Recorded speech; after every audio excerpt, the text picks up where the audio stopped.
Kako bi opisali turizem v vašem kraju v zadnjih letih? Na območju srca Slovenije, kjer se povezuje 7 občin, se nahaja tudi občina Litija in skupaj z Razvojnim centrom srca Slovenije, ki je prvi tukaj v tem okolju začel razvijati turizem, ter seveda sedaj z Zavodom za kulturo, mladino in šport Litija, v katerem je vključen Turistično-informacijski center Litija, se trudimo, da bi tiste bisere, zanimive turistične točke malce vpisali tudi na zemljevid Slovenije.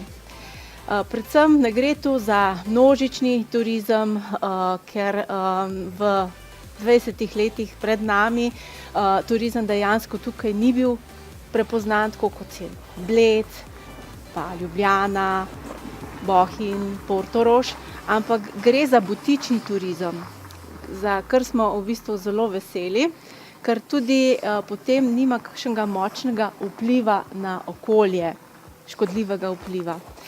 Torej, razvijamo aktivni turizem, ki je povezan z naravo, športom, z adrenalinom. Razvijamo ekoturizem, kjer so vključene različne kmetije, ki so usmerjene v ekološko pridelavo, in doživljajski turizem. Ta doživljajski se v zadnjem letu najbolj kaže z obiskom našega rudnika Siderevec Litija. Kaj pa se je najbolj spremenilo v turizmu v tem času? Spremembe, pravzaprav, ker gre to za nek nov produkt na tem našem lokalnem okolju, se dejansko vpliv turističnih obiskovalcev pozna tudi pri odnosu ljudi, ki tukaj živijo. Tega seveda niso bili vajeni in zato je treba najprej ljudi navaditi, da so do teh obiskovalcev prijazni, da jih sprejmejo toplo, da ni to mogoče kakšna slaba stran, da se ne počutijo ogroženi. In to moram reči, da nam kar uspeva, ker turizem je vedno treba gledati, da delaš na dolgi rok, ker v enem letu, 2 letih ne moreš narediti nekih velikih preskokov, ampak je to treba uzavestiti. Kakšna je ekoturistična ponudba v vaši regiji? Ja, zanimivo, različno. Znana je tradicija čebelarjenja v tem našem lokalnem okolju, tako da se določeni čebelarji ukvarjajo z apiterapijami in z pridelovanjem izdelkov iz medu na ekološki način. Potem gre tukaj za določene ekološke kmetije, ki se ukvarjajo s pridelavo zelenjave, povrtnin in jih potem te produkte tržijo na lokalnih tržnicah oziroma prireditvah. Prav tako tudi ponujajo svoje izdelke v trgovini s tem ekokotičkom. No, nekatere kmetije so se pa usmerile v predelavo, da če okolje tega ne sprejme, domačini tega ne bi sprejeli, to ni uspešna zgodba. Zato je treba delati vedno z roko v roki v sožitju. Kaj pa je bilo v vaši regiji narejenega za zmanjšanje vpliva turizma na okolje? Tega problema še nimamo, ker si želimo še več turizma. Tako da sam ta razvoj je v tej smeri, da ne gre za masovni turizem, da tudi ko turisti prihajajo, izbirajo javni potniški promet, delujemo tudi v tej smeri aktivnega turizma, to se pravi, da prihajajo s kolesi, na konjih, peš, veliko pohodniških poti v našem okolju, kolesarskih, konjeniških, tako da sam razvoj turistične ponudbe je usmerjen tako, da ni kakšnega velikega vpliva na okolje. Kaj lahko na področju turizma še storimo, da smo okolju bolj prijazni? Ozavestiti vsakega prebivalca tega našega planeta posebej, da dela in živi po enih takih normalnih načelih, da je treba našo naravo pustiti tudi našim zanamcem. in izbirati take vrste turizma, ki ne škoduje pač našemu okolju in našemu bivalnemu prostoru. Ali turizem v vašem kraju v zadnjih letih?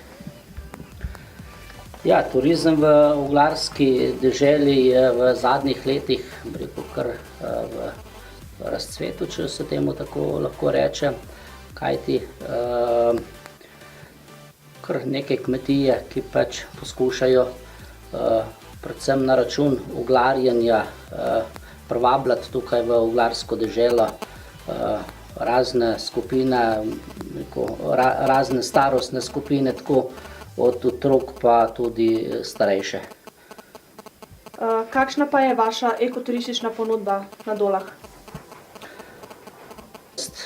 Je čista do narave, sama proizvodna oglja. Ampak tle je tako, dolga leta je šlo tukaj v oglarski deželi, tudi prav tako tudi na naši kmetiji, zgolj za proizvodno, kuhanje in proizvodno oglja. Potem pa smo na naši kmetiji ta prvi začeli razmišljati o tem, da je tukaj morda še neka rezerva, še nek dodatna možnost zaslužka. In tako smo potem začeli z učnimi programi za osnovne šole, potem pa naprej tudi še z programi za ostale starostne skupine, za starejše ljudi. Občina Litija meri 221 kvadratnih kilometrov in v 60% je poraščena z gozdom. In pod temi gozdovi se skriva tudi zanimivo življenje, pravzaprav tradicija rudarjenja, ki seže že 4000 let nazaj. No, in s tem namenom, da ohranimo to rudarsko tradicijo, se je v letu 2017 odprl za turistične namene rudnik Sitarjevec Litija, v katerem se najde danes kar 60 različnih vrst mineralov, nahajajo te hitro rastoči kapniki. Ja, turizem v bistvu, če ga vzamemo globalno, je tudi seveda medoceanski, in če bi uporabljali prevoz, ki daje manj ogljičnega odtisa. Ali upoštevate lokalne prebivalce in lokalne značilnosti? Ja, lokalno prebivalstvo in pa tudi njihove značilnosti oziroma navadi je vsekakor potrebno upoštevati, če hočeš, da v samem kraju dobro sodeluješ, kajti povezanost ljudi v kraju je za razvoj turizma zelo pomembna in ta povezanost tukaj v oglarski deželi je, pa ne samo med samimi oglarji, pač pa tudi med ostalimi, ki niso oglari, pa skušajo tudi z turizmom oziroma svojim delom prispevati k razvoju turizma v oglarski deželi. Tako da, ja, povezanost tukaj v oglarski deželi je dokaj dobra še vedno. Ali upoštevate lokalne prebivalce in lokalne značilnosti kot turist oziroma kadar potujete? Absolutno. Vedno, ko odhajam v kakšne tuje kraje, ali pa če so to mogoče tudi tukaj pri nas, samo v drugo občino, v neko drugo okolje, poskušam najti tiste zanimivosti, ki so za neko območje značilne. Ali gre to za lokalno kulinariko, ali gre za umetnost, naravne vrednote, vse tisto, kar neko okolje prvinsko ponuja, je prav, da v bistvu se v tiste smeri usmerjamo, ne pa iskati vedno, dunajski zrezek po celem svetu ali pa celi Evropi, ampak najdati tisto, kar je drugačno, in po tistem smo tudi v našem lokalnem okolju lahko ponosni. Katerim predpisom morate slediti, da dobite oznako eko? Eko dobiš, ko je kmetija nekaj let v ekološki pridelavi. To pomeni, da prideluješ v v skladu s pravilnikom o predelavi, pridelavi kmetijskih izdelkov, živil, mesa in tudi govedoreja, živinoreja, poljedelstva, vse mora slediti temu cilju. K nam na kmetijo pride ekološka kontrola. Mi smo prijavljeni pri kontroli Maribor. Enkrat na leto je napovedana kontrola, večkrat na leto je tudi nenapovedana. In ko ugodiš vsem tem smernicam, potem ti izdajo tudi ekološki certifikat. Trenutno ga imamo za poljščine, za zelenjavo, zelišča in prostorastoče rastline, pa tudi za govedo. To pomeni, govedo moraš poleti imeti vsaj 160 dni na paši, moraš imeti zimski izpust, ne smeš hrani dodajati umetna gnojila. Za poljščine to pomeni, da tudi ne dodajaš umetnih gnojil, da gnojiš z hlevskim gnojem, da uporabljaš ekološko seme in tudi, da ne uporabljaš nobenih pesticidov. No, in ko zadoštiš vsem tem zahtevam, po tem pravilniku, dobiš certifikat. Kdo pa vam je prvič predstavil idejo o ekoturizmu ter zakaj ste se za to odločili? Ja, ekoturizem v našem območju je pač šele v razcvetu. Najprej smo se odločili za ekološko kmetovanje, šele kasneje smo se odločili tudi za turizem. Prav pobuda je prišla iz Društva za razvoj podeželja Las, kjer so ugotovili, da na tem področju v našem območju še ni tega.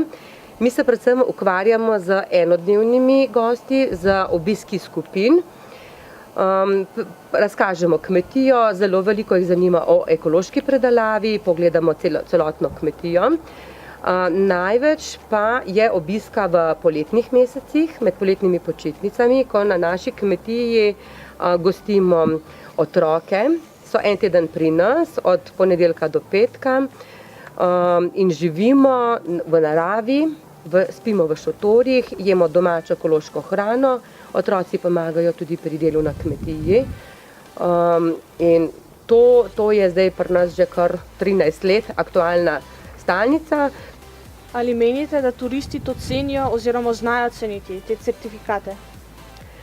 Ja, certifikati so pomembni. Moram reči, da vse več je turistov, ki to cenijo. Začetki so bili je bilo bolj malo tega, no, zdaj pa čedalje več, sploh iz mest, ko prihajajo iz mest in iz tujine, znajo to ceniti.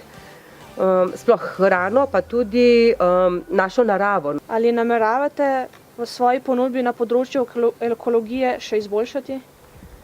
Ja, na področju ekologije v bistvu mi smo res že od leta 1999 ekološka kmetija. Zdaj izboljšamo lahko ponudbo, nameravamo narediti spanje na seniku. V prihodnosti morda nekoč tudi kakšne kapacitete spalne na kmetiji, mogoče vikend turizem tudi, da starši z otroki ali pa ne vem, skupine pridejo za vikend. Pozitivne in katere negativne vplive na okolje ima turizem v vaši regiji? Pozitivni vpliv je prav gotovo nova delovna mesta, ki prihajajo z razvojem pa večjim obiskom. Za negativnega se bomo pa poskušali boriti, da do tega sploh ne pride, ker se ne odločamo za vrste turizma, ki bi lahko negativno vplivali na okolje in tudi ljudi.